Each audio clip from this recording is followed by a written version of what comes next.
우리 시간 함께 또 인사하도록 하겠습니다. 주님의 이름으로 사랑합니다. 한 번 더 인사합니다. 주님의 이름으로 축복합니다. 네, 오늘도 이곳 가운데 모이신 우리 모든 성도님들을 주님의 이름으로 사랑하고 축복합니다. 소설가 박안서의 산문이었던 홈이라는 내용에는 이와 같은 글이 있어서 제가 가지고 왔습니다. 한번 들어보시기 바랍니다. 젊었을 적에 내 몸은 나하고 가장 친하고 만만한 벗이더니 나이 들면서 차차 내 몸은 나에게 삐치기 시작했고 늘 늙음하게 내 몸은 내가 한평생 모시고 길들여온 나의 가장 무서운 상전이 되었다. 몸은 우리에게 늘 경고한다. 처음에는 작은 목소리로 말하다가 시간이 지나면 큰 소리로, 그래도 답이 없으면 천둥벼락이 되어 외친다. 병원에 입원한 사람들은 대개 수년 전부터 자각 증세가 있었지만 대수롭지 않게 여겼다는 이야기들을 한다. 건강을 지키는 예방법은 우리가 먼저 몸에게 말을 거는 거다. 그동안 고생했다. 나와 함께 살아줘서 고맙다. 앞으로 귀 기울이며 힘든 소리를 경청할게. 우리는 평소에 몸을 잘 관리해야 한다. 아파서 꿈을 포기하거나 가던 길을 멈추는 일이 없도록 지금부터라도 내 몸의 소리를 귀담아 듣는 자세가 필요하다. 소설가 박안서 선생님의 고백처럼 내 몸의 반응에 귀 기울이며 살아간다는 것이 얼마나 중요한지를 이 짤막한 이 글을 통해서 볼 수가 있습니다. 우리가 반응하는 내 몸 앞에 귀 기울이지 않고 살아간다면 금방 몸은 망가지게 될 것이고 모든 삶이 무너질 수밖에 없기 때문입니다. 그런데 오늘 우리가 너무나도 잘 알고 있는 신명기 28장 1절에서 14절 말씀에 보면 무엇에 귀 기울이며 살아갈 것인지, 우리에게 귀 기울이며 살아가야 할 그 중요성에 대해서 우리에게 말씀해 주고 있는 것을 볼 수 있습니다. 우리가 잘 알고 있는 신명기 28장은 28장 1절부터 14절 말씀에 보면 복에 대해서 말씀하고 있고, 신명기 28장 15절 이하의 말씀에 보면 저주의 말씀들을 기록하고 있는 것을 보게 됩니다. 특별히 우리가 함께 읽은 본문 말씀에는 하나님의 말씀에 귀 기울이며 살아가야 할 것을 우리에게 요청하고 요구하고 권면하고 있음을 볼 수 있습니다. 사랑하는 성도님들, 오늘 이곳 가운데 모이신 예배하신 우리 성도님들, 왜 우리가 하나님의 말씀에 귀 기울이며 살아가야 하겠습니까? 그렇습니다. 말씀을 준비하며 많은 이유들이 있겠지만 그 중에서 가장 큰 이유를 뽑자고 한다면 영적인 평안과 물질적인 풍요라고 말할 수 있습니다. 이는 세상 사람들 역시 동일한 것들을 추구하면서 살아가고 있습니다. 하지만 영적인 평안과 물질적인 풍요는 말처럼 그렇게 쉬운 게 아닙니다. 눈에 곧 잡힐 것 같고 눈에 보여지는 것 같은데 안개처럼 사라져버리는 것과 같습니다. 그런데 하나님께서는 오늘 본문 말씀을 통해 분명하고 확고하게 하나님의 말씀에 귀 기울이며 살아가야 할 것을 말씀합니다. 그렇게 우리가 살아가기만 한다면 영적인 평안과 물질적인 풍요를 우리에게 주시겠다라고 말씀하고 있습니다. 하지만 다시 말씀드리지만 하나님의 말씀에 귀 기울이며 살아간다는 것은 결코 쉬운 일이 아닙니다. 신앙의 길을 걸었던 수많은 선조들은 하나님의 말씀에 귀 기울이며 힘을 다해, 마음을 다해, 정성을 다해 그렇게 살아가려고 하였지만 그들의 결론이 무엇이었습니까? 결코 만만치 않더라. 하나님의 말씀에 귀 기울이며 살아가는 것이 결코 쉽지 않더라라는 결론에 이르렀습니다. 그럼에도 신명기 28장 1절에서 14절 말씀에는 하나님의 말씀에 귀 기울이며 살아갈 때 나타나는 결과에 대해서 말씀하고, 그리고 세상의 소리에 귀 기울이며 살아갈 때 나타나는 결과에 대해서 우리에게 말씀해 주고 있는 것을 보게 됩니다. 우리 먼저 신명기 28장 1절과 2절 말씀에 이렇게 기록되어 있습니다. 화면을 보면서 우리 새번역 성경을 통해 하나님의 말씀을 함께 읽도록 하겠습니다. 함께 읽겠습니다. 당신들이 주 당신들의 하나님의 말씀을 귀담아 듣고 내가 오늘 당신들에게 명한 그 모든 명령을 주의 깊게 지키면 주 당신들의 하나님이 당신들을 세상의 모든 민족 위에 뛰어나게 하실 것입니다. 당신들이 주 당신들의 하나님의 말씀에 순종하면 이 모든 복이 당신들에게 찾아와서 당신들을 따를 것임입니다. 아멘. 하나님께서는 이 말씀을 누구에게 주셨습니까? 그렇습니다. 이스라엘 백성들을 향하여, 그리고 우리들을 향하여 지금 말씀하고 있는 겁니다. 그들을 향하여 하나님의 말씀에 귀 기울이고 그 말씀을 따라 살아간다면 너희가 상상할 수 없는, 너희가 예상하고 예측할 수 없는 축복이 임하게 될 것이다 라고 말씀해 주셨습니다. 그런데 우리는 여기서 생각해 볼 게 있습니다. 사랑하는 성도님들, 당시 이스라엘 백성들은 어떤 백성이었습니까? 하나님께서 이 신명기 28장의 말씀을 주실 때 이스라엘 백성들은 어떤 백성이었습니까? 그렇습니다. 당시 이스라엘 백성들은 주변 국가의 사람들과 비교해 본다면 정말로 보잘것이 없는, 딱 하나 내세울 것도 없는 그런 사람들이 이스라엘 백성들이었습니다. 그런데 하나님께서 하나님의 말씀에 귀 기울이고 그 뜻을 따라 살아간다면 세상의 모든 민족 위에 뛰어나게 하실 것이다 라고 말씀하고 있습니다. 이 말씀을 통해서만 본다면 이스라엘 백성들이 그냥 내세울 게 없는 그저 그런 사람이었구나. 그런데 하나님께서 이스라엘 백성들을 그렇게 인정해 주신 거구나 라고 생각할 수 있습니다. 하지만 당시 이 말씀을 선포할 때 이스라엘 백성들의 우리가 상황을 바라보면 좀 더 심각한 상황에 있었다는 것을 볼 수 있습니다. 이 당시 이 말씀을 선포할 때 이스라엘 백성들은 하나님께서 약속하신 가나안 땅을 입성을 한번 실패한 상황 가운데 있었습니다.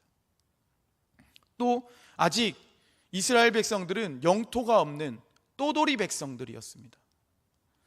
그리고 막 이제 모여서 신생국가에 불과한 그런 사람들이 이스라엘 백성들이었습니다. 우리가 국가의 어떤 이 국가로서의 자격으로 따져본다면 모든 것이 갖춰져 있지 않는 그런 상황 가운데 있었습니다. 때문에 하나님께서 이스라엘 백성들을 향하여서 이 신명기 28장 1절 말씀에 약속의 말씀을 주셨다는 것은 이스라엘 백성들이 들었을 때는 매우 파격적인 사건이었습니다. 하나님의 말씀에 귀 기울이고 그 뜻을 따라 살아가기만 한다면 영토를 얻게 될 뿐 아니라 미래의 모든 것들이 보장된 삶을 살아갈 수 있었기 때문입니다. 그뿐 아니라 이스라엘 백성들이 누리게 될 국제적인 지위가 높아진다는 것 역시 그들에게는 매우 놀라운 일이었습니다. 사랑하는 성도님들, 이스라엘 백성들이 출애굽하여 광야에 이르기 전에 그들이 어떤 삶을 살았습니까? 그들은 어떤 삶을 수백 년 동안 살고 있었습니까? 애굽에서 430년이라는 세월 동안에 노예로 살았습니다. 애굽의 왕이었던 바로의 말이면 곧 법이었고 그 왕의 말대로 그들은 그렇게 따르면서 노예로 사는 그런 백성에 불과했습니다. 그런데 하나님께서는 하나님의 말씀에 귀 기울이고 그 뜻을 따라 살아간다면 세상의 모든 나라, 애굽을 포함한 모든 나라와 같은 그 역계의 나란히 하는 수준에 이르는 게 아니라 그것을 넘어서서 그보다 더 높은 곳에 있는 으뜸이 되는 국가가 되게 해주겠다고 지금 말씀합니다. 이 말씀은 단순히 이스라엘 백성에게 보장된 삶을 넘어서서 그들이 영화롭고 영광스러운 삶에 이르게 될 것이라는 말씀을 주고 있습니다. 이 약속은, 이스라엘 백성들이 들은 이 약속은 당시 연속된 실패를 경험했던 이스라엘 백성들 가운데 나타났던 불안과 초조를 종식시킬 수 있는 유일한 해답이 되었으며 하나님의 은혜로서 그들에게 작용됐다는 사실입니다. 그렇다면 오늘 모이신 우리 사랑하는 성도님들, 우리 성도님들 어떠십니까? 하나님께서 우리에게 주신 생명의 말씀, 바로 이 성경을 통해 주신 하나님의 약속의 말씀을 믿고 신뢰하십니까? 우리 역시 이 성경에 있는 66권의 말씀, 그리고 오늘 우리에게 주신 이 말씀, 이 하나님의 말씀에 귀 기울이고 그 뜻을 따라 우리가 살아간다면 사람이 상상할 수 없는 파격적인 약속을 통해 이끌어 주실 줄 믿습니다. 또한 우리의 삶 속에서 알게 모르게 앓고 있는 불안과 초조와 그 모든 것들이 종식될 수 있다는 사실을 믿음으로 살아가시길 바랍니다. 그러면 지금 이곳 가운데 예배하고 있는 우리 성도님들 가운데 있는 그런 불안 요소들이 제거되고 하나님의 말씀으로 말미암아 늘 은혜에 넘치는 삶을 살아가게 될 줄 믿습니다. 계속해서 오늘 본문 신명기 28장 3절에서 6절 말씀에 이렇게 기록되어 있습니다. 이 말씀도 우리 세번역 성경을 통해 한 절씩 화면을 보면서 함께 읽도록 하겠습니다. 3절 말씀 제가 먼저 읽겠습니다. 당신들은 성읍에서도 복을 받고 들에서도 복을 받을 것입니다.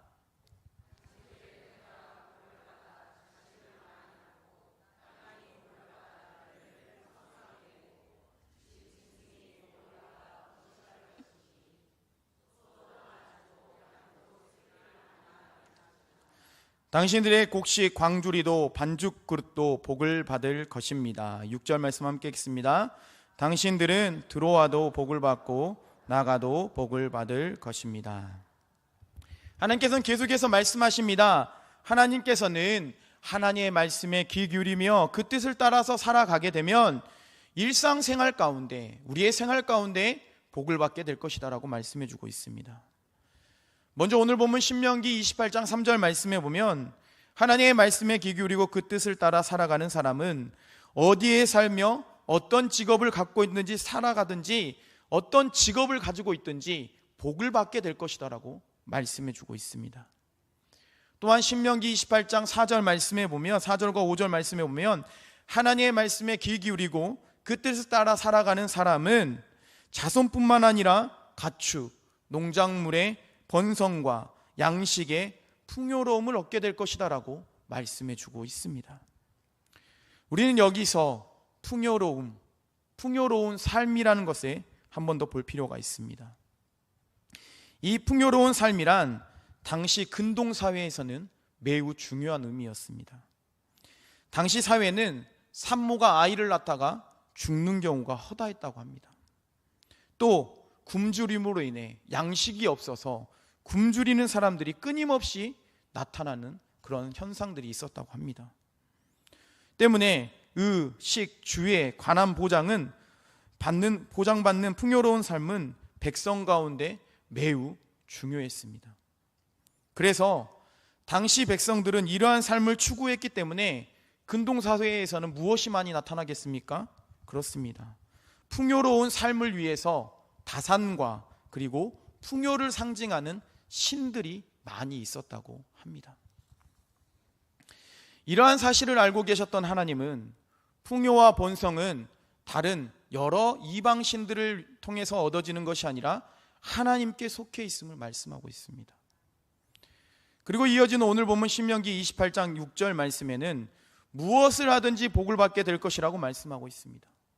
이는 하나님의 축복이 때와 장소를 가리지 않고 어떤 일을 하든지 우리가 무슨 일을 하든지 그 종류를 초월하여 하나님의 말씀에 귀 기울이고 그 뜻을 따라 살아가는 사람에게 모든 복들이 일어나게 될 것이다 라고 말씀해 주고 있습니다.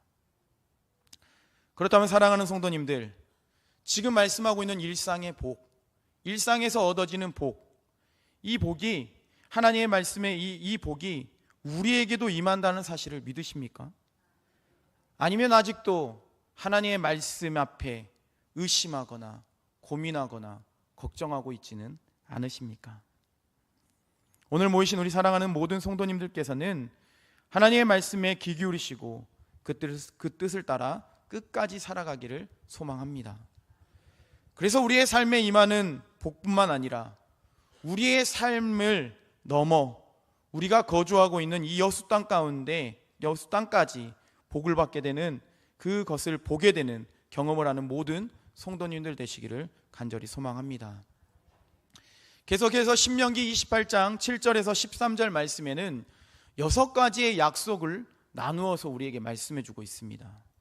첫 번째는 군사적인 성공의 약속이고, 둘째는 풍부한 양식을 약속합니다. 셋째는 하나님과 특별한 관계를 맺게 될 것이라고 약속해 주고 있고, 넷째는 인간뿐만 아니라 짐승까지 번성하게 될 것이라고 말씀합니다. 다섯 번째는 땅의 풍요로움을 약속하고, 마지막으로 여섯 번째는 경제적인 성공을 약속하고 있음을, 나열하고 있음을 보게 됩니다. 이처럼 하나님께서는 하나님의 자녀에게 복을 주셔서 다른 사람에게 꾸어 줄지언정 꾸지 않게 하시고, 내가 속한 이 직장 가운데서 리더가 되고 꼬리가 되지 않게 하시며, 위에 있게 하시고 아래에 있지 않게 해 주시겠다라고 그렇게 말씀을 이어가는 것을 보게 됩니다. 그런데 사랑하는 성도님들, 일상에서 받는 복, 그리고 6가지의 약속, 이 모든 1절부터 13절까지의 말씀하고 있는 이러한 축복을 누가 받는다고 기록하고 있습니까? 오늘 신명기 28장 14절 말씀에 이렇게 기록하고 있음을 보게 됩니다. 우리 14절 말씀 함께 읽도록 하겠습니다. 내가 오늘 너희에게 명령하는 그 말씀을 떠나 좌로나 우로나 치우치지 아니하고 다른 신을 따라 섬기지 아니하면 이와 같으리라. 아멘. 우리 세번역 성경을 통해 다시 한번 하나님의 말씀을 읽도록 하겠습니다. 함께 읽겠습니다. 당신들은 좌로든지 우로든지 내가 오늘 당신들에게 명하는 이 모든 말씀을 벗어나지 말고 다른 신들을 따라가서 섬기지 마십시오. 아멘. 하나님께서는 지금까지 나열했던 축복은 누구나 받을 수 있지만, 누구에게나 열려 있지만, 이 모든 축복을 받는 것은 조건이 붙어 있음을 보게 됩니다. 사랑하는 성도님들, 축복을 받을 수 있는 조건이 무엇입니까? 그렇습니다. 하나님의 말씀에 귀 기울이고 그 뜻을 따라 살아가는 사람이 받는 것이다 라고 분명하게 기록하고 있습니다. 그래서 이 모세는 신명기 28장 14절 말씀을 통해 당신들은 좌로든지 우로든지 내가 오늘 당신들에게 명하는 이 모든 말씀을 벗어나지 말고 다른 신들을 따라가서 섬기지 마십시오라고 분명하게 선포하고 있습니다. 이처럼 사랑하는 성도님들, 우리 모두 하나님의 말씀에 귀 기울이며 살아가는 모두가 되시기를 바랍니다. 내 마음에 평안이 있고 기쁨이 있고 감사가 넘칠 때는 내가 하고 싶은 대로 내 생각대로 하다가 내 마음에 수가 틀리고 내 마음이 괴롭고 힘들고 무언가 좌절한 일이 생겼을 때 하나님의 말씀에 귀 기울이며 살아가는 삶이 아니라 이 땅 가운데 살아가는 동안 하나님의 말씀에 귀 기울이며 순종하시기를 바랍니다. 하나님의 말씀에 신뢰하고 또 믿음으로 살아가는 모두가 되시기를 바랍니다. 그러면 우리 삶이 어떻겠습니까? 지금까지 우리가 살아온 삶이 어떻습니까? 우리의 삶의 어려움을 만나도 다시 일어날 수 있는 힘이 있게 될 줄 믿습니다. 설령 우리의 인생 가운데, 우리의 가정 가운데, 우리의 자녀와 사업장과 일터 가운데 넘어지고 쓰러지고 포기하고 싶은 환경들이 닥친다 하더라도 다시 회복하는 놀라운 능력을 경험하게 될 줄 믿습니다. 이 사실을 믿고 이 땅 가운데 살아가는 동안 우리의 모든 것이, 죽고 사는 것이 바로 하나님의 뜻에 달려있더라, 하나님이 하시더라, 이 믿음의 고백을 통해서 하나님의 말씀에 귀 기울이며 복을 받고 살아가는 모든 성도님들의 삶이 되시기를 간절히 축복합니다. 저는 그러면서 우리 이 찬양을 함께 찬양하며 기도하고 싶었습니다.